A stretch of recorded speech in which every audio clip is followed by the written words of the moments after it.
Hey everybody, and welcome to another episode of Wool in the Wardrobe. This is episode 6, part 2, where I'm going to be talking to you about pattern reviews, about product reviews, and what I'm taking to Rhinebeck, and stuff that I have in stock in the shop right now.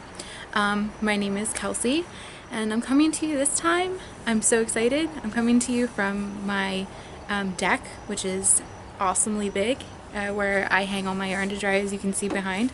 I've got some of the Duchess skeins that I'll be bringing to Rhinebeck, out here drying today. But I'm really excited about this episode because I got myself a fancy dancy new camera. And let me get the box. So I wasn't sure if it was going to come today or if it was going to come tomorrow, but I picked up a Sony camera, and it is the HDR CX405. Right. You can see I'm so excited about it because it's high def. It's high def, so no more camera iPhone graininess. I'm so excited.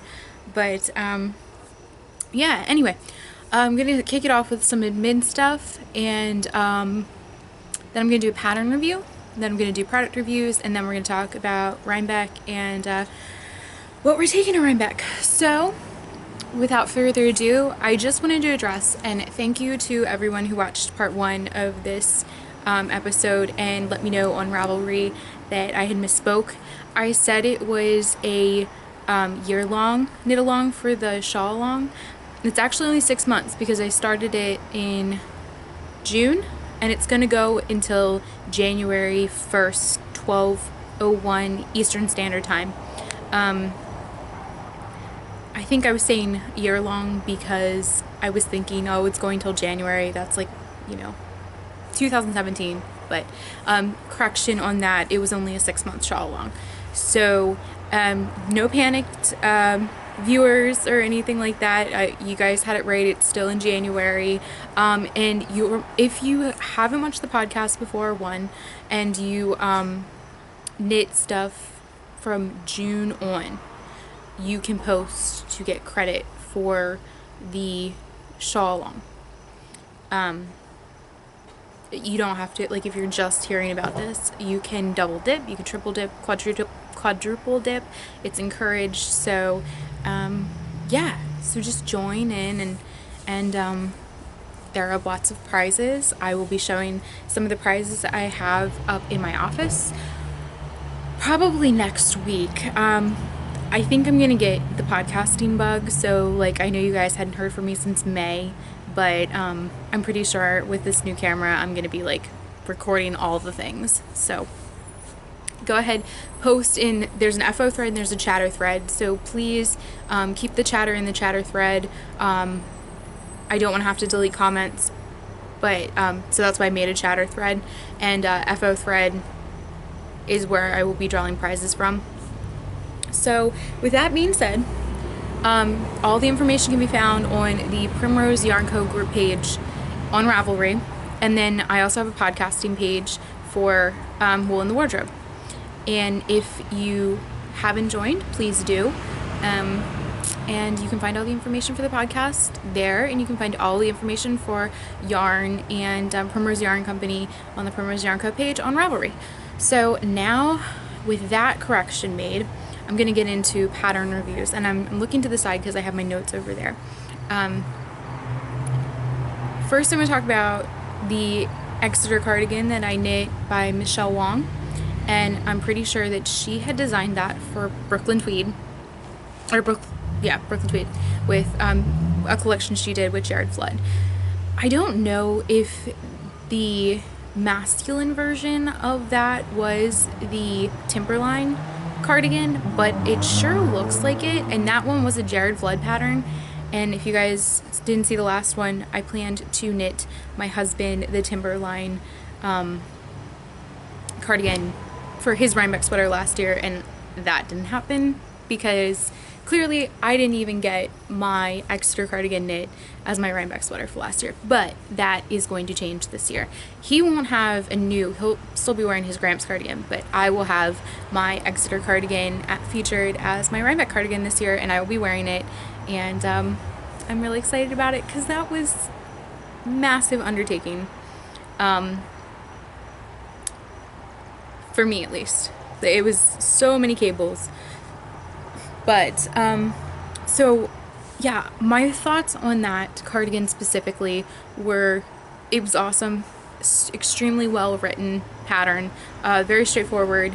It's probably like intermediate for a lot of people because it is a seamed sweater.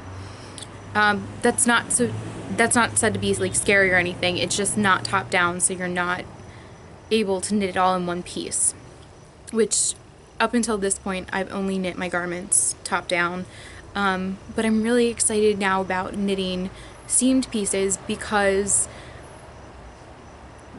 it just makes you feel like you're knitting so much faster than you actually are, and because you like will finish a sleeve and then you'll move on to like the other sleeve. It's kind of, I think it kept me interested and it kept me wanting, because it was such a intense and time-consuming knit, that helped me want to continue to knit more.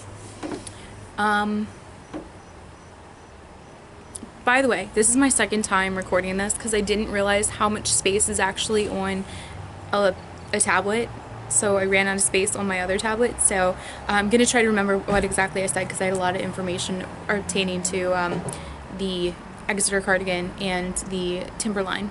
The thing that I wanted to say about the Timberline that I do remember that I had said in the first recording of this was I had tons of yarn caked up for my husband's ready to go because I thought I was going to be knitting them simultaneously. And a question that I often get from knitters and people who, cake their yarn before they know what they're going to do with it is, how long should I leave a yarn caked, and why is it not good? Because there's like a mixed perception, I guess, among the knitting community, that it's bad or it's okay. I know that with a lot of gradient yarns, people cake them after they're done dyeing them. There are many different ways to dye gradient cakes, but the common thing to see is dyers will take the yarn and cake it so that you can see the gradient actually in the cake itself, so you can tell how the colors are going to knit up. I would advise against not caking your yarn, and here's why. When you cake your yarn, when you're feeding it through the ball winder from the Swift, or however you're winding the yarn, it doesn't matter if you're caking it, it doesn't matter if you're winding it into a ball. You're putting tension on that yarn. Most of the time, if you're not going to use the cake within 3 to 4 months, I would say would be a safe time period to have a yarn caked up. Don't cake it. Uncake it. If you had it sitting in your stash caked for like a year, do yourself a favor, uncake the yarn, like by just winding it back up on either a nitty knotty, or if you have a Swift, you can just stand there and manually turn the Swift and hold the yarn and feed it back through. Or I have a skeiner, so when I need to reskein yarn and get it out of the cake form, or like when I'm unconing stuff for measuring out yards of yarn for each individual weight of yarn that I carry, I just sit the cake on the floor and I slowly let the reskeiner skein the yarn back up. There's a couple of scientific reasons, and again, this is just my own personal opinion, but not proven, but this is pretty much what happens. So there's moisture in the air, it doesn't matter what area you're in, and when you put the tension on the yarn, immediately that moisture isn't going to set into the yarn, but over a period of time, even if it's in your house, even if you have it in bins or whatever, it's kind of like when you block yarn when you're on a garment when you're done knitting it. That moisture sets that yarn, and it will eventually set the yarn so that it's pulled tight with the tension that you've put on the yarn during the caking or the ball winding process.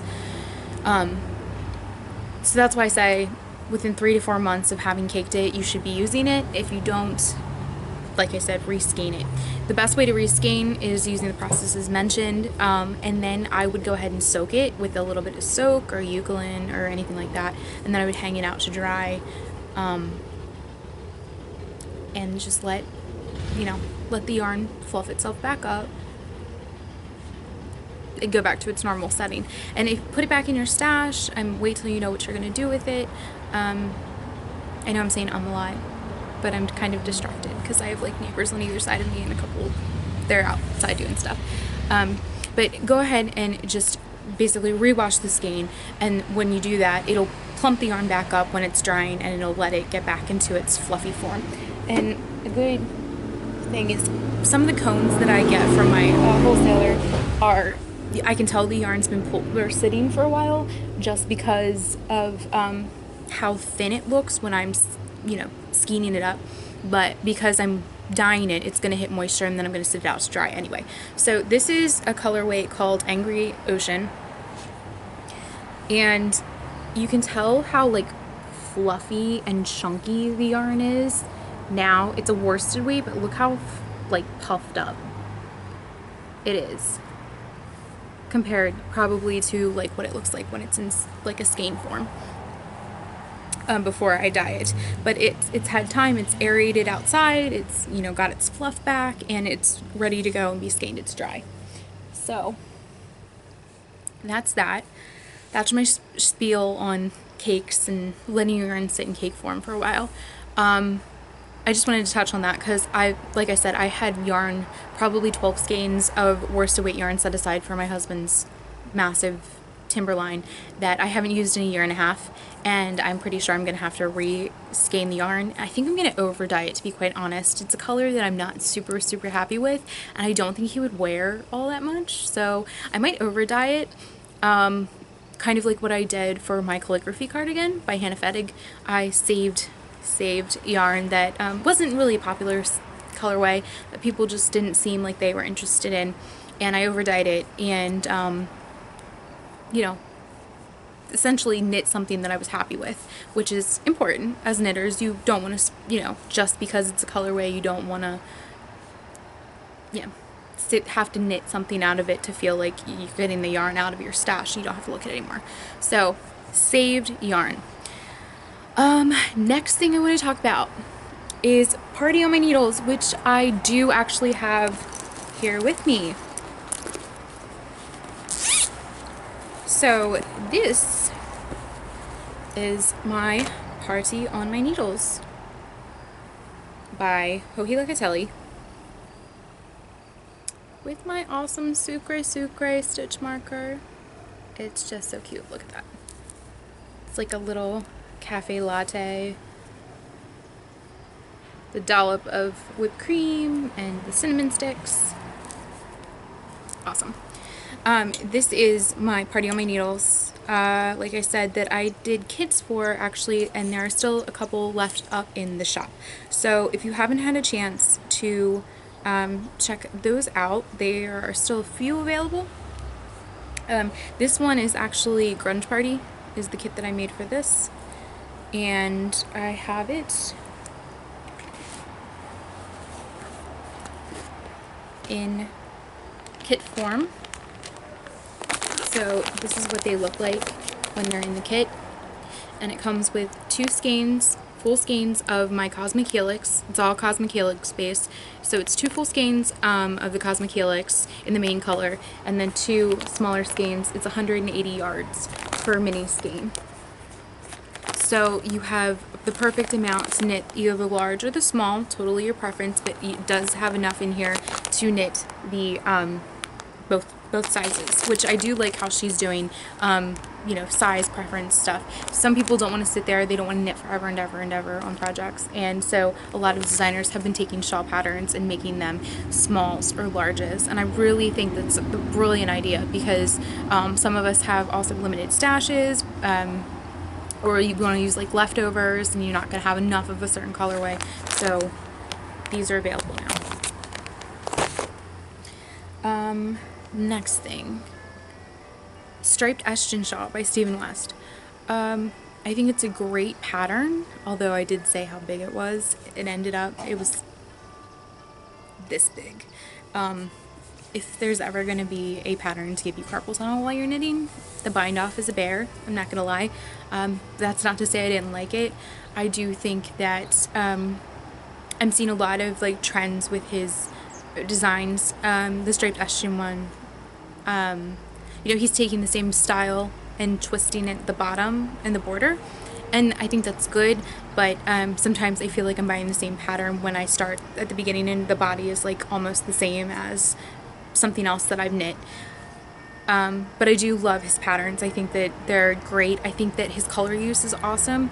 And I think it allows you to do a lot and make it your own too. Like for the next one that I was going to talk about, the boardwalk shawl that I'm working on, that I showed on part 1, that was not a striped shawl. Like those individual sections were not striped at all, but because his patterns are so universal, you can change it and make it your own, and you can like add color blocks there, especially like the dotted rays. That's, people have been doing just one band of color, or like they do individual, you know, each section is a color. I think that's great. I think that his patterns are very make it your own, and I think that's important for us as knitters to be able to take a design and feel comfortable enough, and because we see also other people doing it, but you know, to really add our own little kind of tweak of design aesthetic into that kind of stuff. So that is my thing on striped estrogen and boardwalk and dotted rays and Stephen West in general. I'm excited to see what he comes out with for his winter collection. So Graham's cardigan by Tin Can Knits, super awesome pattern. This is the 4th, not 1, not 2, not 3, 4th time I've knit this cardigan. Why? Because A, top down, super easy, but you can do so much with it. I mean, like if I wanted to, I could add color work to it, as long as I know how many stitches, you know, on the bottom that I'm going to end up with. I could do striping like I did with the calligraphy, which I'm going to combine these two because they're both top down and the construction's kind of similar but different at the same time. So the calligraphy cardigan by Hannah Fettig is not supposed to be striped, or at least it wasn't written to be, but because it's a plain stockinette sweater, you can knit stripes the whole way down. Same with the Graham's cardigan. Why is that important? Again, same thing as Stephen West, design aesthetic, making it your own, and that's important because I think a lot of us see a pattern and they see the yarn that was used and they're like, and mentally, and maybe it's not so much, you know, I think it's subconscious thinking that, oh, well, I don't like that color, so I'm going to just bypass this, you know, pattern altogether. Well, when you, like, what I would recommend you do is, if you have that issue, go through and see what other people have been doing, which is a common thing for a lot of the Stephen West patterns. A lot of people will gain their inspiration by watching other people knit them. And go through and see what everybody's working on and how they're doing it and stuff, and see what strikes your fancy when you go through other people's project pages. I think I don't know of any people who have striped the Gramps. I have seen like 1 or 2 calligraphy cardigans that were striped, but just super straightforward, easy knitting. I like the Gramps too because it is a very, like, you can knit it for a baby all the way up to a very large man, and you know, it's a unisex cardigan as well, so that makes it very, it's perfect. How else could you describe that? When you have like a unisex sweater, it fits well, it doesn't make you look frumpy. Same with the calligraphy cardigan, although I do think I'm going to go in and I am going to try with the calligraphy cardigan because I think they're so cute and I want my daughter to have a really big hooded sweater for, you know, Christmas time. I think I am going to try, I think it's only in like, it's a female cardigan, I'm pretty sure, or the design makes it look female more with the big thick collar on the back, but I think it's only for adult women. I don't think that there's any smaller children's sizes, but I think I might try to figure it out because it's so straightforward, like the Gramps cardigan. I think since I did do the Gramps 4 times now, I can figure out a count in the weight that I'm using that would fit for the calligraphy, and I might try to knit her one for Christmas. So that's that.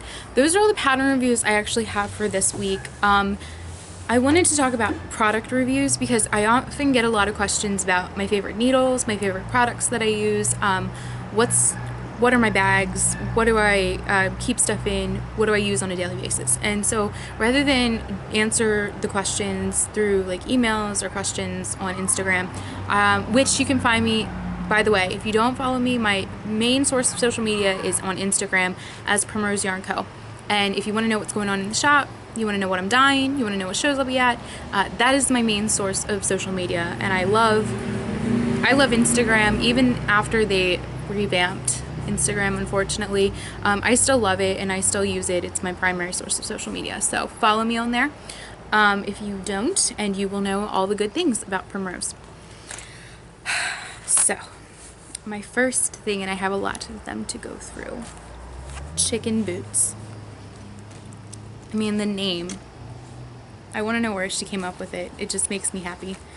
So the first thing I'm going to talk to you guys about, oh, I forgot. No, I didn't. I was going to say, I have a whole bunch of little Notions bags that I love very, very much.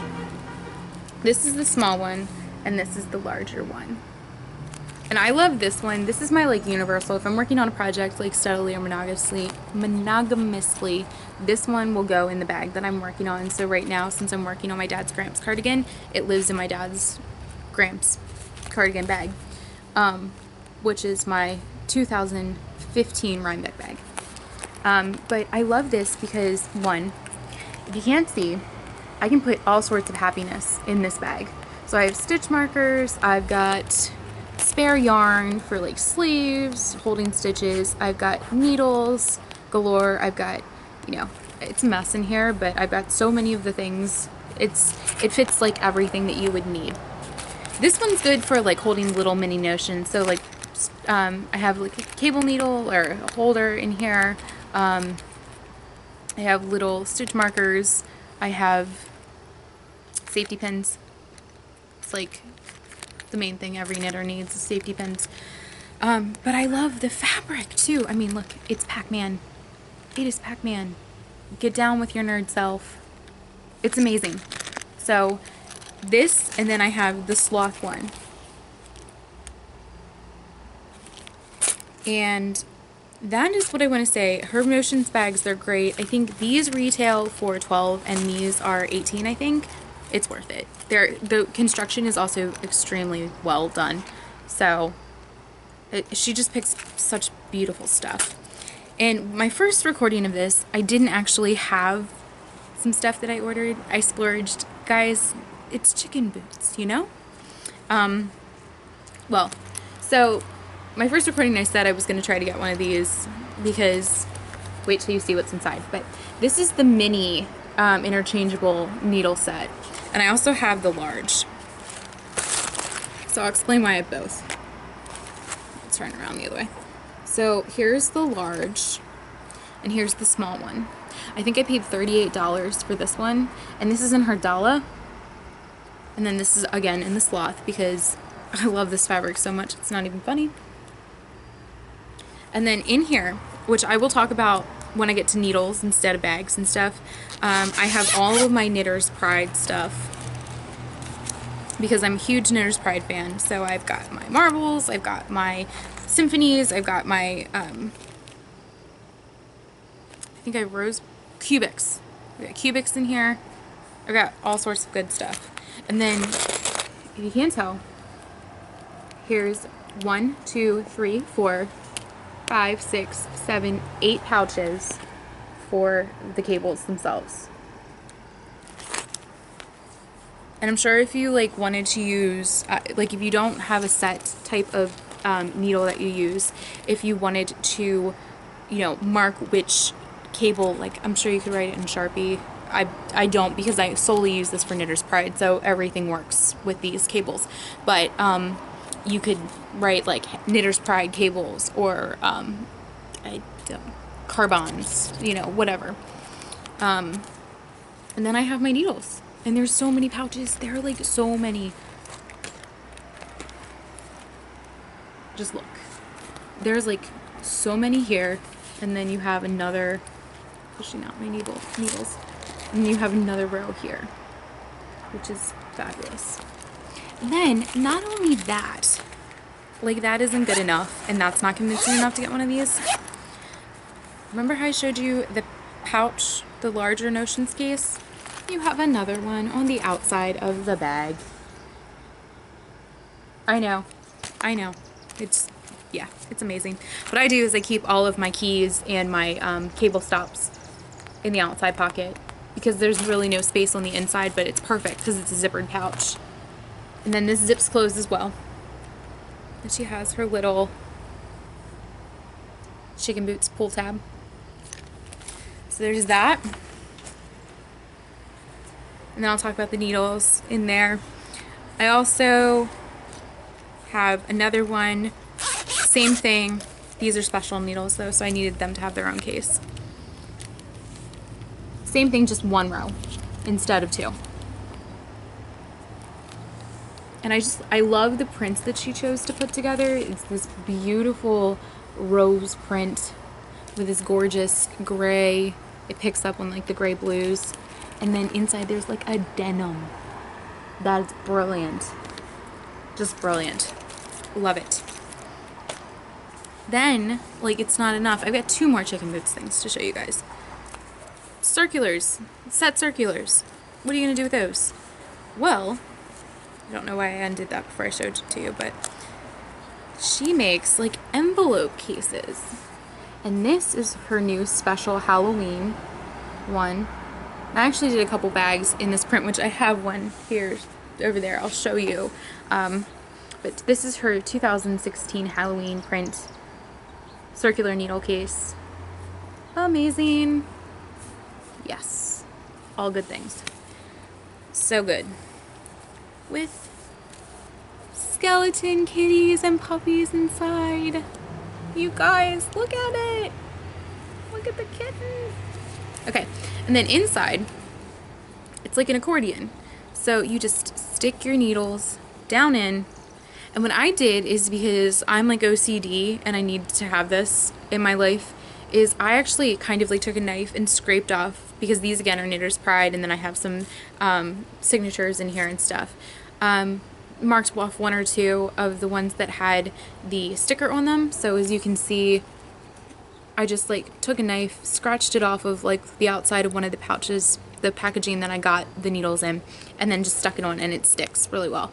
So I think she also has little labels that you can label your yarn, or yeah, listen to me. You can label your needle cases with. I was silly and didn't order them when I went to check out. I totally had a brain fart and forgot. But this is brand new. I just got it today. Same with the smaller interchangeable case that I got. But I'm obsessed with these. I think they're so well crafted. They're so sturdy. I mean, like, and then you have this like almost jean button on the outside, and then it just loops around, this elastic little band loops around here, and it keeps your needle case shut so that nothing falls out. Sideways, upside down, other side. They stay. They're great. My last chicken boots. So good. Okay.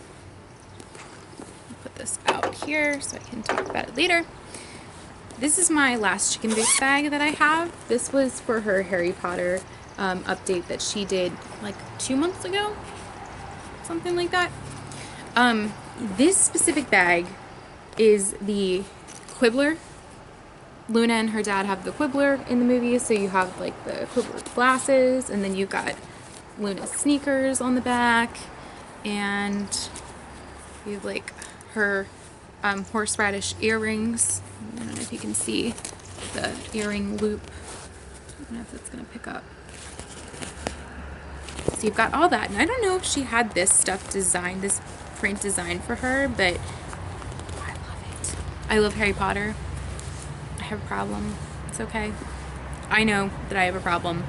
Sometimes I'll talk about Harry Potter, maybe on the podcast later, but I had to have it. Is that bad? I saw it. I get her newsletter, and it's probably, I should probably cancel getting her newsletter because I get something every time. It's like, it's why I got the, the Halloween one. But, so this is great. Here's why I like this bag, and it's different than, I think this is a new design that she came up with. So you have this massive tote bag, right? This is how big it is. So awesome. And then you have a pocket on the inside where I keep my counter, so it doesn't get squished in with the yarn and you're not pressing it when you're, it's not pretending like you've knit more rows than you have. And then I also have a handle, and I like this because I can unzip just a little bit, pull out my knitting, zip it a little, like almost closed, and it feeds my yarn out like a yarn bowl would, and I can just clip this, like hook it over a chair or something like that, so it doesn't have to be on the ground and getting dirty, even though the best thing about her bags is they're plastic, so you can just wipe it down with a nice wet wipe if you do get something on your bag. But I think it's brilliant. And I think she is going to continue to do this design, but don't quote me on that. I have a product that I wanted to talk to everybody about that I'm like unbelievably excited about. So for those of you who don't know, Daycraft is a very popular, it's like, what's a good car? It's like the Lamborghini of, I don't even know if that's a good car, but it sounds expensive, so I'm saying it. I know it's expensive, but I mean, it's like the Porsche of knitting needles. I went to my in-laws' house, and my mother-in-law has a set of Rosewoods by Daycraft. And here's the backstory with Daycraft, and here's why they've become so expensive. So Daycraft was popular because they would use compressed colored wood, and they would turn it, and they would make these beautiful knitting needles that were polished. They were like wonderfully made. They were colorful wood. They're expensive too. They're about $30. I think she sells them for between $30 and $38 per set. That's 2 knitting needles, interchangeables.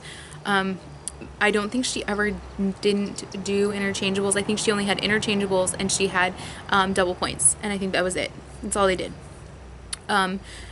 Anyway, the factory that made the wood, was it in Canada? I know it was here. It wasn't across seas.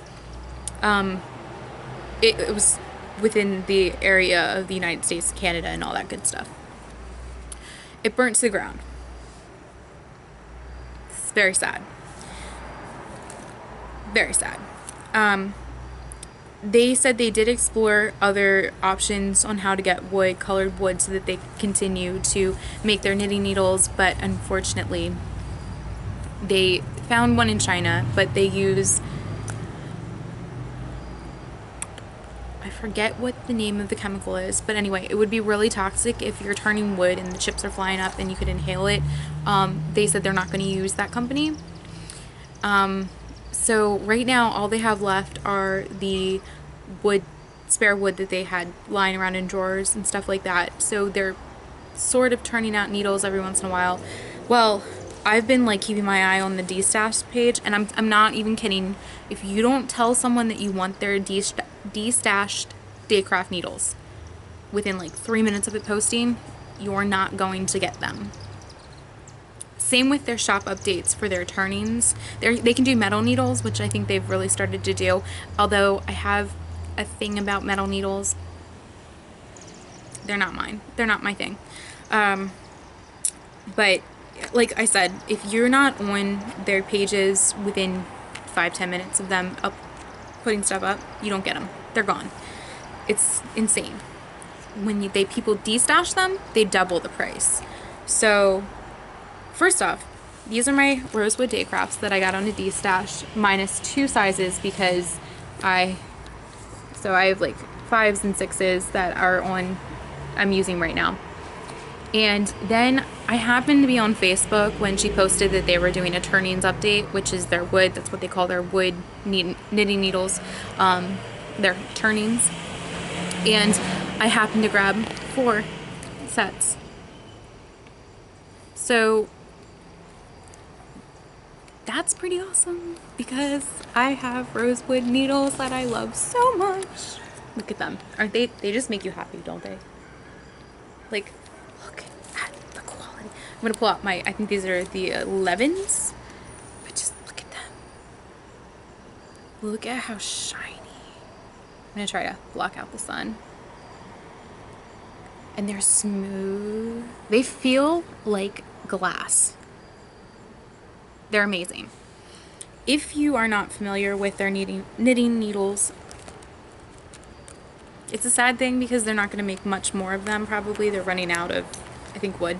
But keep an eye on the destash page. And I will warn you, normally when people destash them, they either do it a ridiculously weird way where they're like, I take your best offer by this time of day, and whoever offers the best gets the needles.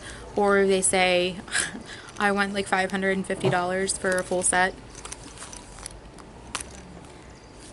They're worth it though, I promise. The next thing I wanted to talk about were my carbons. I love carbons. And I say I don't like metal needles, but I love carbons. They're light, they're pointy, they're amazing. What I want to say about carbons, because I don't have any on me to like show you, but a lot of people say that they're either too pointy or they're not pointy enough. Well, it kind of depends on what kind of knitting you're doing. If you're doing socks, okay, sorry about that, guys. My neighbor came over and wanted to say hi. No problem. Just letting everybody know. But anyway, like I was saying, is I don't have any carbons to show you, but if you're knitting socks or you're knitting a sweater, like with heavier yarn, you can, I don't find it so much. It depends on what sock yarn I'm using. Hedgehog fiber splits no matter what kind of needles. It's just a thing. Or it tends to split more. But when you knit heavier yarn, typically I want a duller needle because I don't want that point to go in, because you have a bigger surface area on the yarn to poke your needle through. But I do have a sweater on my carbons right now. I'm pretty sure it's my calligraphy cardigan. It's a DK weight. That's why I'm using my carbons. I love them. I think they're great. That's my personal opinion.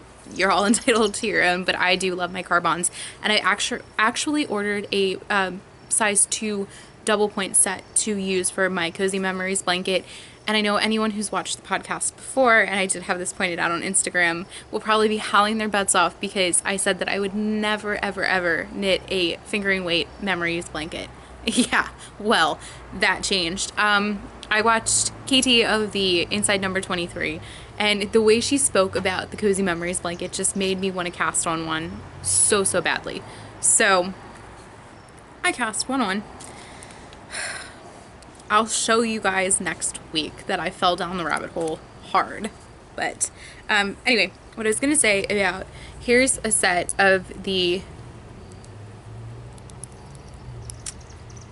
I'm trying to hold them so that you guys can see them, the marbles, and these are size US 10s.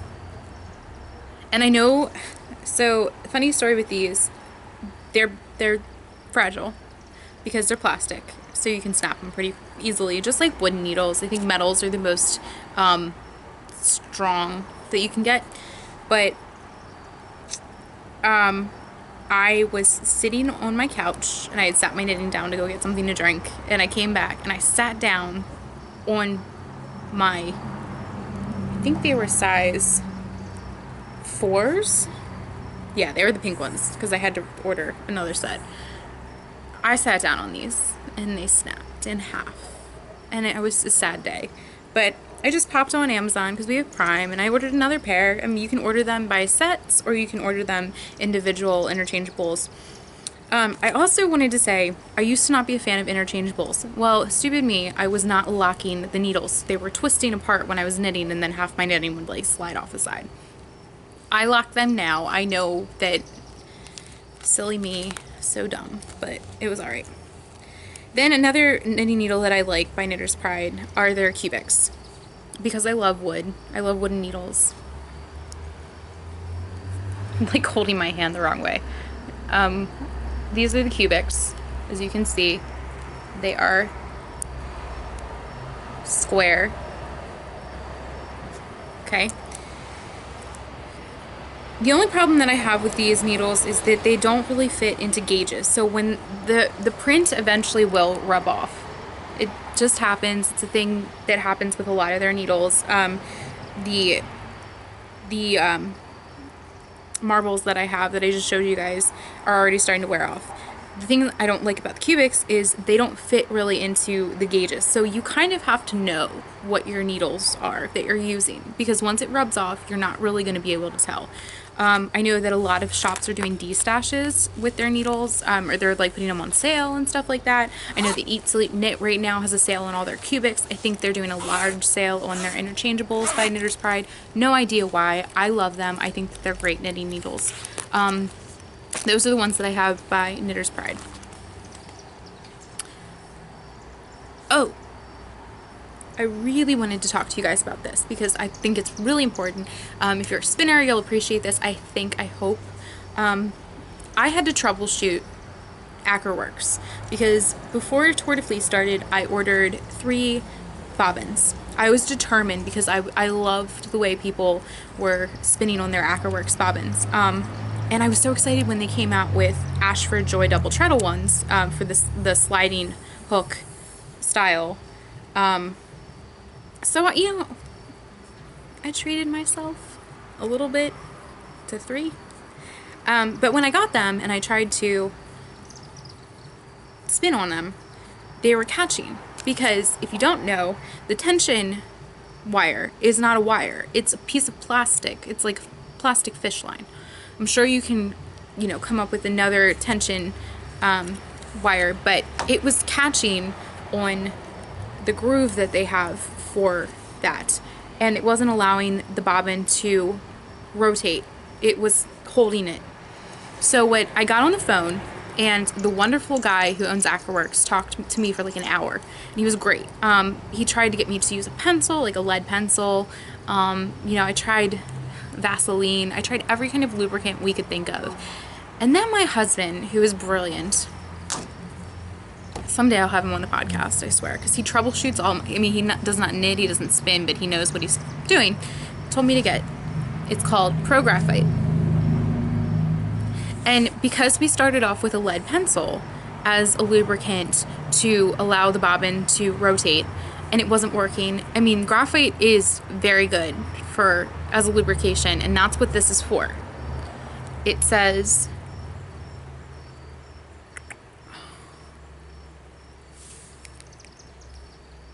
a special blend of dry powdered graphite with submicron molybdenum, a whole bunch of words, ultimate lubricant. It says it right there. Ultimate lubricant.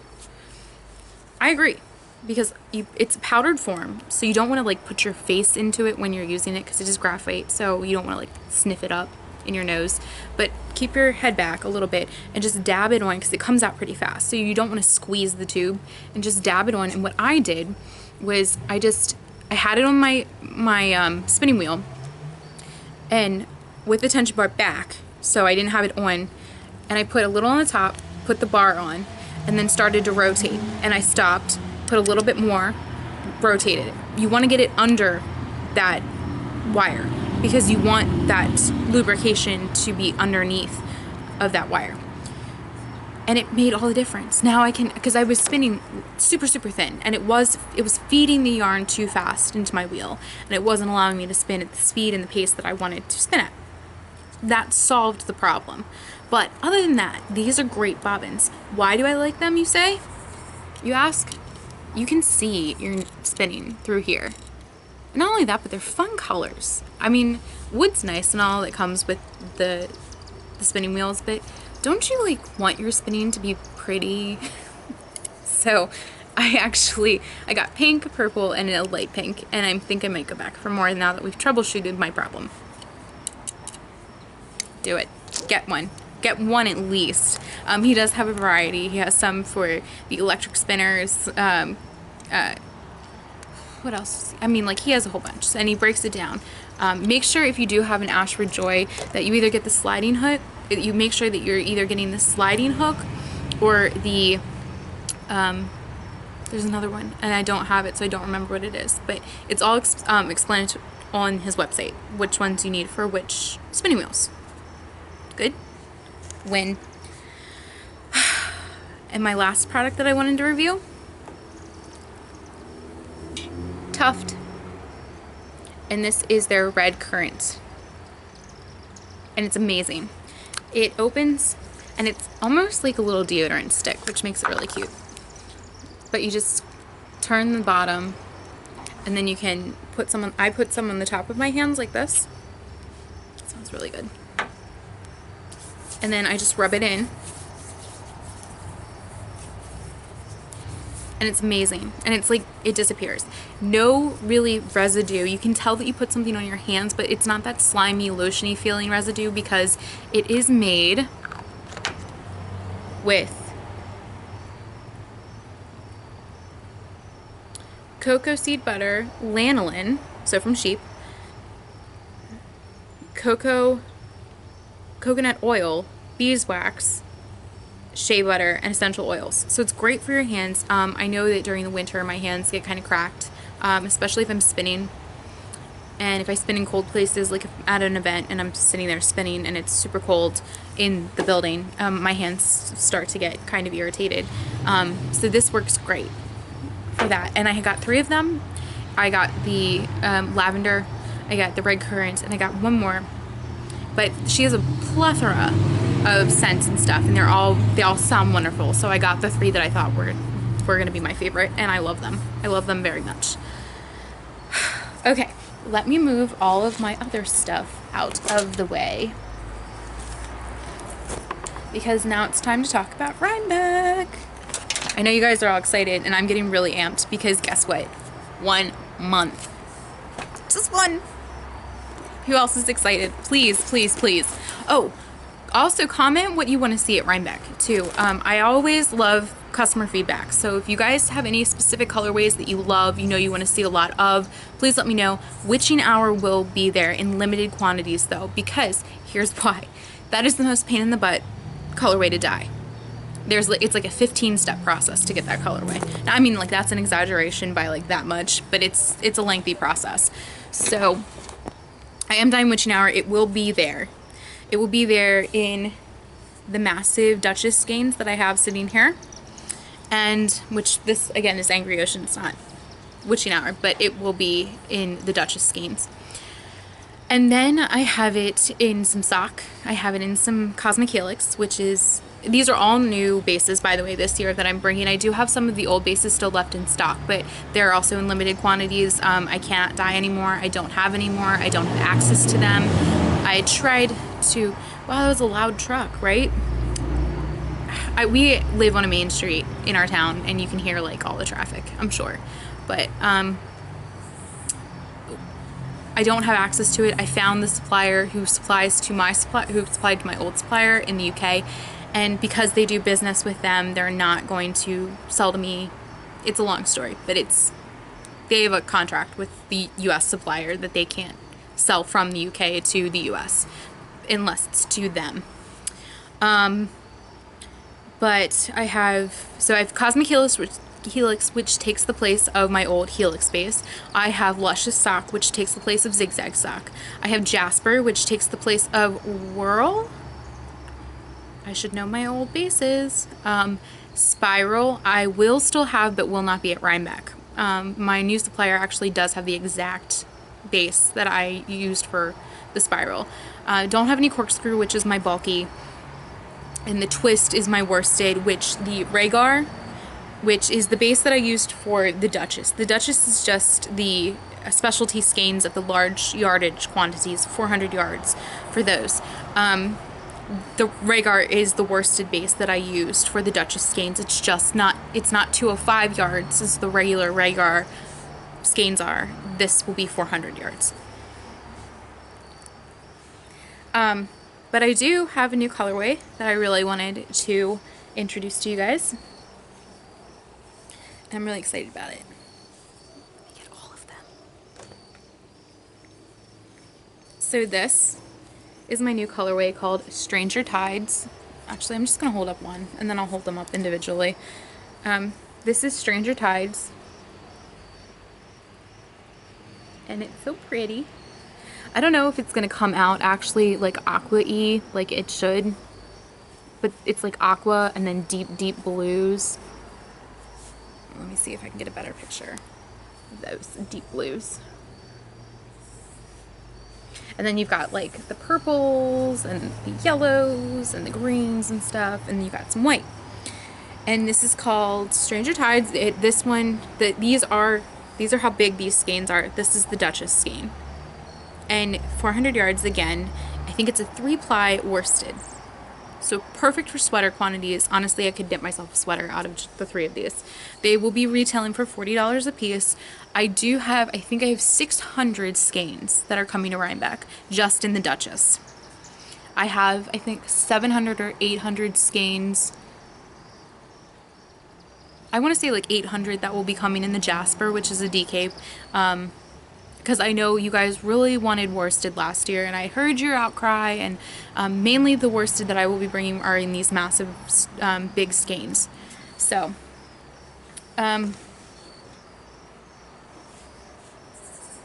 there we go. I know people wanted me to address whether or not I was going to be bringing yarn bowls this year. I will be bringing stuff that I have in stock. I will not be making anything new. So they're so time consuming to make, and I know that everybody really liked them last year, but honestly a lot of my time, because I'm bringing so much yarn, I think we're bringing about 15,000 skeins of yarn this year, which as opposed to last year when I only had 400 skeins. I know that for a fact because I ordered 200 of the fingering and 200 of the DK. We're bringing 15,000 this year. So I may have some goodies for the first 100 people at my booth. Maybe. But I'll highlight that more. I'm hopefully going to podcast. I really have this like idea in my head that I would like to do like a setup video of like me setting up my booth and stuff, and I think that would be so cool to do it in high speed. So I mean, you guys, it literally takes me 2 days to set up, so I would like put the camera up and high speed it, and so you guys could see how I set up my booth and stuff, and you can see how much yarn we're bringing. We're bringing so much yarn. It's gonna be massive. But first 100 people, you may get a little treat. So swing by Primrose Yarn Co. Building C, booth 8, which is almost at the back. If you're walking in the front of the buildings, in the back middle section on the right side. And then let's do shop talk. So I really wanted to highlight these because these are my old Helix skeins. Right now I have grab bags for sock and I have Helix. These are the bags that you would get. Their print will vary. If you have a specific print you like, go ahead and check that out in the shop, and give me your first, like in the memo where you go to check out, give me your first print choice, and if I don't have it, give me a second print choice. By the way, like in the memo, like say my first choice is this and my second choice is this. I only have like 14 of these left. They sold really fast, but I'm looking to get rid of them. I don't want to take them to Rhinebeck. They are the old Helix base, which is pretty popular right now because people know it's discontinued. But I have pretty coordinating-esque skeins. So if you wanted to do like a 3-color shawl, 1, 2, 3, you could do a 3-color shawl.